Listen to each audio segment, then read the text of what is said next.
ಕರಾವಳಿಯಲ್ಲಿ ತಡವಾದರೂ ಕಳೆದ ಕೆಲವು ದಿನಗಳಿಂದ ನಿರಂತರವಾಗಿ ಮಳೆ ಸುರಿತಾ ಇದ್ದು ಗಾಳಿಯ ವೇಗ ಹೆಚ್ಚುವ ಸಾಧ್ಯತೆ ಇದೆ. ಈ ಹಿನ್ನೆಲೆ ಉಡುಪಿ ಜಿಲ್ಲೆಗೆ ಇಂದು ಮತ್ತು ನಾಳೆ ರೆಡ್ ಅಲರ್ಟ್ ಘೋಷಣೆ ಮಾಡಲಾಗಿದೆ.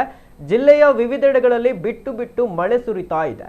ಜೊತೆಗೆ ಗಂಟೆಗೆ 40 ರಿಂದ 50 ಕಿಲೋಮೀಟರ್ ವರೆಗೂ ಗಾಳಿಯ ವೇಗ ಹೆಚ್ಚಾಗುವ ಸಾಧ್ಯತೆ ಇದೆ. ನಿರಂತರ ಮಳೆ ಇಲ್ಲದ ಕಾರಣ ತಗ್ಗು ಪ್ರದೇಶಗಳು ಸೇಫ್ ಆಗಿವೆ.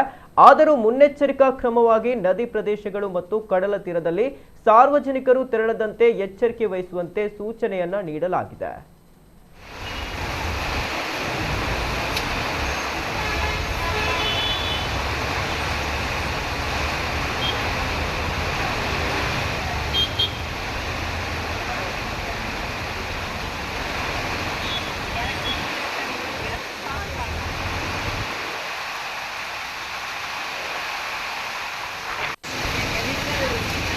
Pakai